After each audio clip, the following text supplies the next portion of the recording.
segunda unidad, que tiene que ver con algo que yo creo que ya hemos revisado en otros niveles, en otros cursos, y que no creo que se le haga tan complejo, ¿ya? Esperen un poquito. Denme un segundito. Ya hacía tiempo que no hablaban de las células. No, hace bastante, sí. Eso se ve. Bueno, en sexto no se ve mucho, pero en quinto sí. Yo me acuerdo que en quinto lo vi con ustedes, pero uy, en quinto chiquillo ya van en octavo, así que ha pasado bastante tiempo. Ya, disculpen que estaba tomando un poquito de agua. Ya, vamos a comenzar. Entonces, como yo les decía, lo que vamos a comenzar a ver ahora es la unidad 2, que tiene que ver netamente con todo lo que es célula y teoría celular. ¿Ya? Teoría celular. El objetivo de la clase tiene que ver con conocer cuáles son las primeras teorías celulares que se fundaron. ¿Y por qué es importante, chiquillos, conocer las teorías celulares? Principalmente porque desde ahí nace el concepto de célula, lo que conocemos hoy en día. Vamos a ver cómo se fueron haciendo distintas investigaciones, ¿cierto? Que nos llevaron al concepto que conocemos hoy en día como célula. ¿Ya? Vamos a ver también que no solamente fue una persona la que instaló el concepto de célula, sino que fueron varios científicos que fueron haciendo distintos experimentos, ¿ya? La primera y considerada una de las más importantes es la de Robert Hooke, ¿ya? Que fue por alrededor del 1650, estamos hablando de bastante tiempo atrás. ¿Por qué fue una de las más importantes, digo yo? Porque fue el primer personaje o la primera persona que comenzó a hablar del concepto de célula, ¿sí? Él fue uno de los primeros descubridores de la célula, es decir, él estaba haciendo un experimento en su microscopio y se dio cuenta que existían partículas muy pequeñitas, ¿cierto? Que en este caso él no sabía cómo llamarlo, ¿cierto? Y de cierta forma primero le da la definición de que eran partículas pequeñas, que estaban separadas una del otro, que eran de forma media circulares, ¿cierto? Y que al final él corresponde y le da el nombre de la célula. Él dice que es una célula, ¿ya? ¿Cuál fue su experimento? Él estaba observando a través de un microscopio, ¿cierto? Una pequeña porción de sangre, ¿cierto? Y ahí se dio cuenta, obviamente, esta es la imagen real, se dio cuenta, ¿cierto?, que existían, ¿cierto?, distintas partículas que estaban ahí, que no era lo que él pensaba que él iba a ver, algo rojo completamente, ¿cierto? O con unas rayitas, puede ser, probablemente por el tema de los capilares sanguíneos, ¿sí? Lo que él observó es que habían distintas partículas por separado. ¿Sí? O sea, no fue de un día para otro, chiquillo, esto tampoco. O sea, él después escribió un libro que se llama Micrografía, ¿sí? Que tiene que ver con que explica, en ese libro él explica más o menos los estudios que realizó y obviamente este descubrimiento principal de la célula, ¿ya? Luego tenemos a otro personaje, aquí vamos ascendiendo en el tiempo, ¿ya? Eh, Él nos menciona en 1674, ¿sí? Que es Anton van Leeuwenhoek, ¿ya? ¿Qué hace este personaje? Él fue uno de los primeros, ¿sí? Aparte de Robert Hooke, en descubrir que la célula, ¿cierto? Tenía características específicas, ¿ya? Tenía características diferentes a otros microorganismos, ¿ya? Una de las características principales que él descubrió, y de hecho el experimento que él realiza es bastante, digamos, particular. ¿Por qué? Porque él ya no observa el torrente sanguíneo como lo hizo el anterior personaje, sino que él observa un líquido seminal, ¿sí? Líquido seminal, recuerden, chiquillos, que tiene que ver con la eyaculación, más conocido como el semen, ¿sí?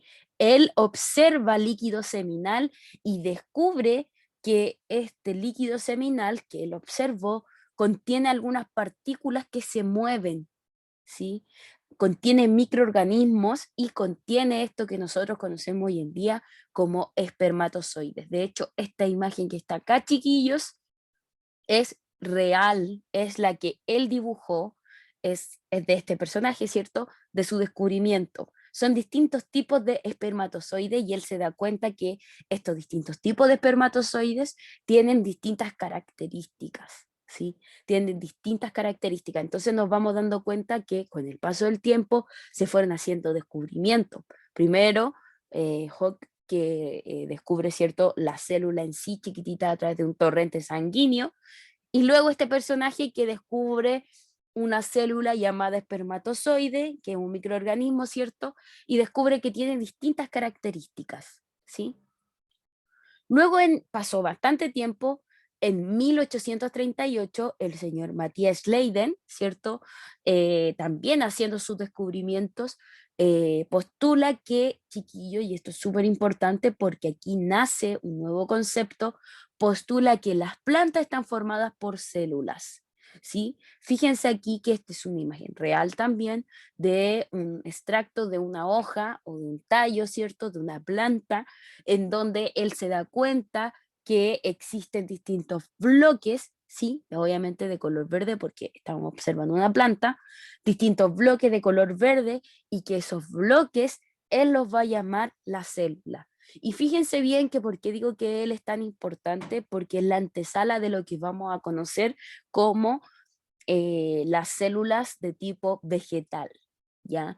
Recuerden que la célula se puede dividir en procarionte y en eucarionte, con núcleo y sin núcleo, ¿sí? Y la eucarionte se puede dividir en célula animal o célula vegetal, ¿ya? Recuerden que eso es súper importante también, ¿sí? Pasa el tiempo y en 1839 Teodoro Schwann, ¿cierto? Propone, fíjense bien, ya teníamos en el modelo anterior la célula vegetal, ¿cierto? Y ahora este caballero propone que existe una célula animal, ¿sí? Y que está constituida, ¿cierto? Obviamente, por pequeñas microcelulitas, ¿ya? Y en este caso, ¿dónde lo observa? Lo observa principalmente en los animales. Por lo tanto, él da el nombre de que existen células de tipo animal, ya que pertenecen obviamente a todos los animales, ¿sí? Después, en 1855, el caballero este, Rudolf Virchow, ¿cierto?, establece que toda célula viene de otra. Y aquí, chiquillos, es donde comienza a cambiar, ¿cierto?, la visión de la célula.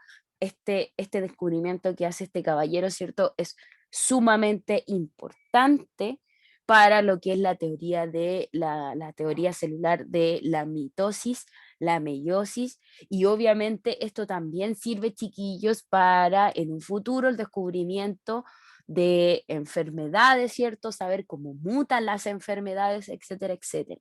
¿Por qué? Porque este caballero descubre que una célula normal, que es la de acá, ¿cierto?, tiene las capacidades y las características de poder subdividirse, es decir, que de una célula pueden salir millones de células iguales que la inicial. Es decir, bueno, acá en el ejemplo solamente se divide en dos, ¿sí? Pero lo que ocurre a nivel, por ejemplo, del sistema humano, ¿cierto? Del cuerpo humano, es que nuestras células, ¿cierto?, se dividen en millones de células para formar distintas células, pero estas distintas células siempre van a tener la misma característica que la inicial, porque esa célula inicial, esa célula precursora, es la que comparte el material genético y características con el otro. Por lo tanto, esta teoría y Rudolf Virchow, ¿cierto?, ha sido uno de los más importantes dentro de lo que es teoría celular, porque gracias a él, obviamente, se pueden crear las distintas teorías de las enfermedades, ¿cierto? Y descubrir que de una sola célula se pueden formar varias, ¿sí? Importante también, chiquillos, conocer que dentro de estas teorías que yo le hablé, pasó bastante tiempo, ¿cierto? Bastante tiempo en que estos investigadores hicieron distintos experimentos, ¿cierto? Distintos resultados. ¿Y para qué fue esto? Todo esto es en base para poder crear una sola teoría general, que es la que nosotros vamos a llamar la teoría celular, ¿ya? La teoría celular, eh, digamos, abarca, ¿sí? Toma, ¿cierto? La idea de todos estos personajes, los que yo le nombré son los más importantes, pero obviamente hay más personajes, hay más personas que hicieron experimentos y descubrieron nuevas cosas sobre la célula, ¿sí? Entonces, esta teoría celular toma los aspectos más importantes de cada teoría para hacerle una teoría global. Es decir, y en esta teoría global, chiquillos, se funden o se presentan, ¿cierto? Tres grandes conceptos que hasta hoy en día se respetan para hablar de una célula. Estos tres conceptos que vamos a ver ahora, que son parte de la teoría, son fundamentales, ¿cierto? Para entender lo que es una célula. Número uno, todos los seres vivos están formados por células. Seres vivos, ya sean plantas o animales, ¿sí? Se llegó a la conclusión de eso porque obviamente se hicieron experimentos de que las plantas poseían célula vegetal y los animales tenían células animales, ¿sí? Número dos, en la célula ocurren todas las funciones vitales de un organismo y eso se refiere a que la célula de nuestro cuerpo es la que nos ayuda, ¿cierto?, a la obtención de ATP, por ejemplo, que es la obtención de energía, la obtención de la respiración celular, que nos ayuda obviamente, ¿cierto?, a nosotros a ir oxigenando nuestro cuerpo, etcétera. Todo, chiquillos, los movimientos, todo lo que nosotros realizamos el día de hoy, respirar, comer, caminar, movernos, etcétera, etcétera, etcétera, es en base a las células. Las células de nuestro cuerpo, mientras mejor nutridas estén, mientras más oxígeno, ¿cierto? Más oxigenación reciban, van a funcionar de mejor manera. Por eso es tan importante protegerla de las enfermedades, ¿ya? Porque si, por ejemplo, vámonos al contexto de hoy en día, el COVID-19, ¿cierto? Es una partícula externa que ataca las células de nuestro cuerpo, principalmente las que son del sistema inmune, que el sistema inmune, recuerden que es el sistema que se encarga de proteger a nuestro cuerpo, ¿ya? Entonces, es importante comprender de que tenemos células específicas en nuestro cuerpo que ayudan a que nuestro cuerpo esté sano, a que se defienda, ¿cierto? Etcétera, etcétera. ¿Ya? Entonces, por eso nace este postulado que dice que obviamente en la célula ocurren todas las funciones vitales. La célula no solo te alimenta, sino que aparte que te da oxígeno y también te protege. ¿Ya? Y otro postulado también que es sumamente importante, que todas las células proceden de una preexistente, que es lo que habíamos revisado anteriormente, ¿ya? Las células no se crean a partir de la nada, sino que vienen de una célula anterior, ¿sí? De una célula madre, digámoslo de cierta forma. Y ahora pasamos directamente, chiquillos, ya viendo las partes principales de la teoría celular, ¿cierto? Ahora pasamos directamente a lo que es la estructura celular y lo que es una célula en general. Y creo que esto ya lo hemos visto en cursos anteriores, como les decía, y probablemente se le haga un poco más sencillo. Tenemos que tener en consideración, chiquillos, que la célula es la unidad estructural y funcional. Fíjense que yo se los puse con negrito y destacado y subrayado. ¿Por qué es estructural? Porque nuestro cuerpo está compuesto de células. Y funcional, por lo que yo les mencioné anteriormente, porque la célula cumple todas las funciones vitales de nuestro organismo. ¿Sí? Importante también que la célula en nuestro cuerpo, ¿cierto? Obviamente tenemos millones de células en nuestro cuerpo, pero cada célula tiene, ¿cierto? En este caso, una forma determinada, ¿sí? Existen características que son específicas de la célula y que deben estar sí o sí o sí o sí, que son tres elementos. El material genético o información hereditaria, o más conocido como ADN, tiene que estar sí o sí en una célula. Si una célula no tiene ADN, esa célula no sirve. Debe existir citoplasma y una membrana celular. Y vamos a ver cuáles son. El citoplasma es esto celeste que está acá, este líquido. Este líquido principalmente cumple la función de dar movimiento a los demás organelos. Los organelos son estas cositas que uno ve que están dentro de la célula y que cada uno cumple una función súper específica y especial. Núcleo, dentro del núcleo está el material genético, ¿ya? Recuerden que no todas las células tienen núcleo, ¿sí? Lo importante que tiene que ir sí o sí es el material genético, no obstante el núcleo, porque hay células que no tienen núcleo y que su ADN está libre acá en el citoplasma, ¿sí? Pero las células que tienen el núcleo, el ADN está dentro del núcleo. Y existe una membrana celular, que es la capa, en la protección, ¿ya?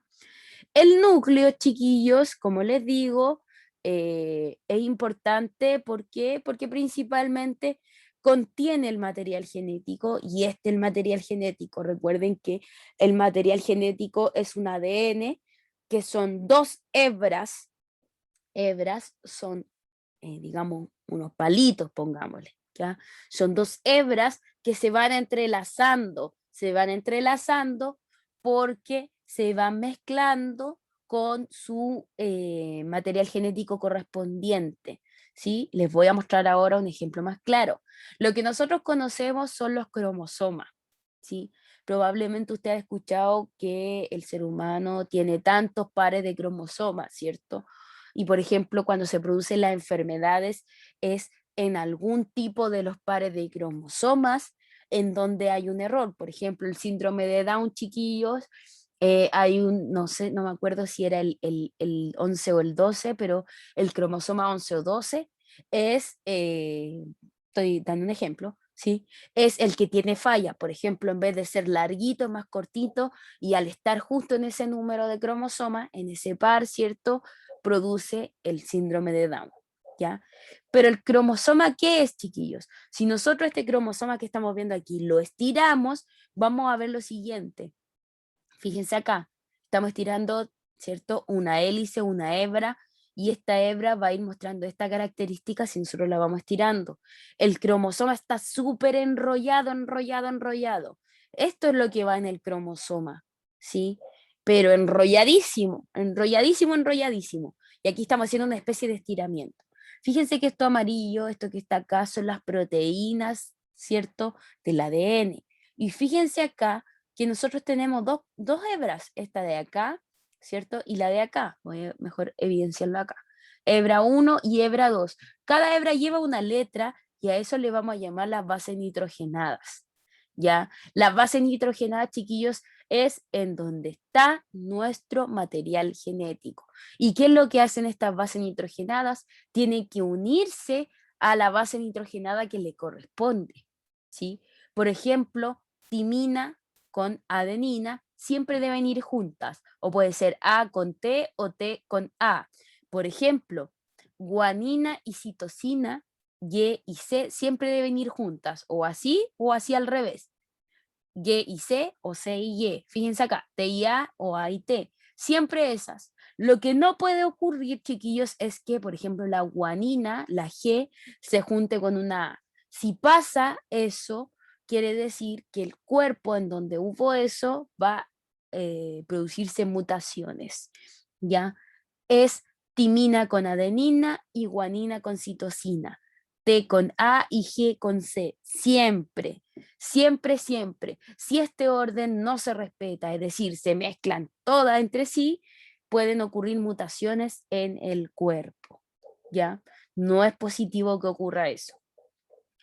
Tenemos que, como yo les decía, el citoplasma es un material que es acuoso, ¿cierto? Es un líquido que es semifluido, y una de las importancias del citoplasma, esto es el citoplasma, es que ayuda a dar movilidad, ¿cierto? A los demás organelos, ¿sí? Ayuda a que ellos se muevan, ¿sí?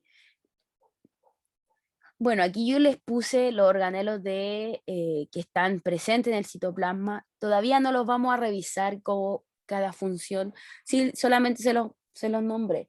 Fíjense que son varios. Nucleolo, ribosoma, las vesículas, el retículo endoplasmático rugoso, el retículo endoplasmático liso, aparato de Golgi, mitocondria, etcétera, etcétera.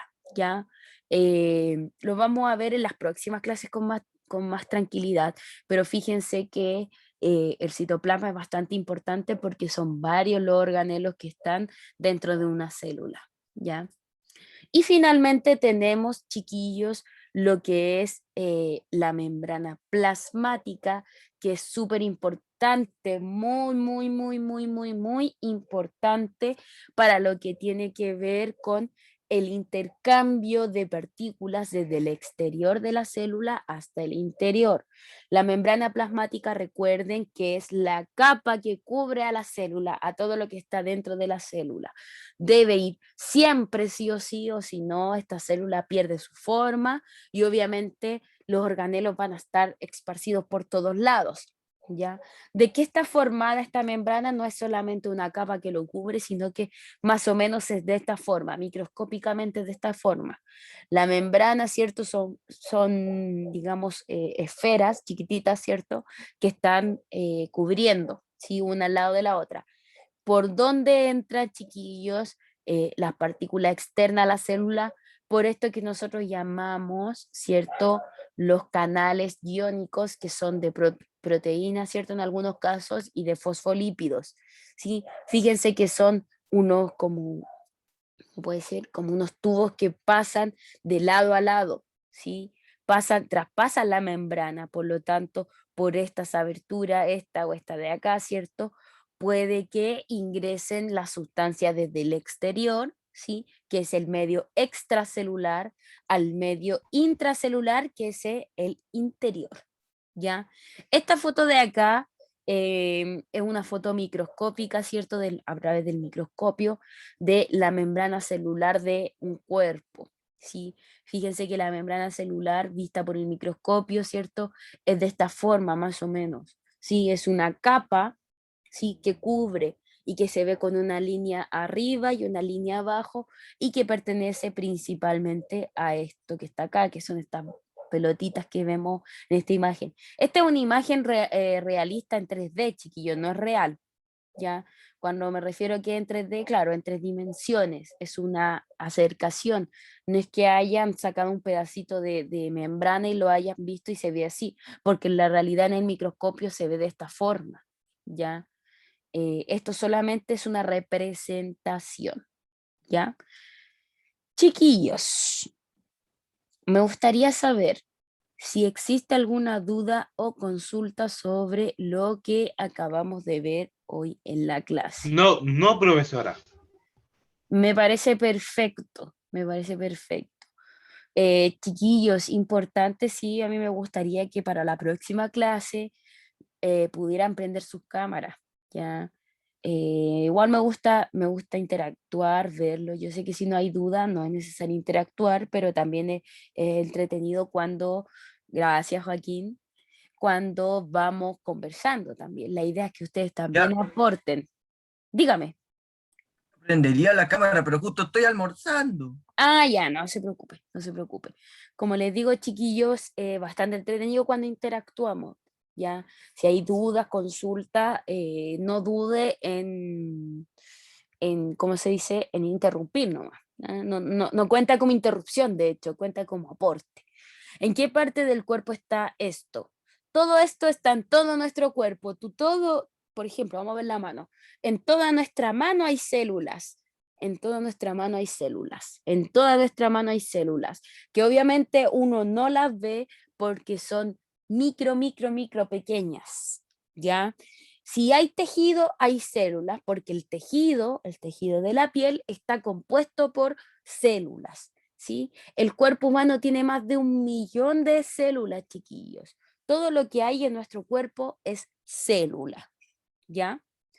Es decir, está en todo nuestro cuerpo.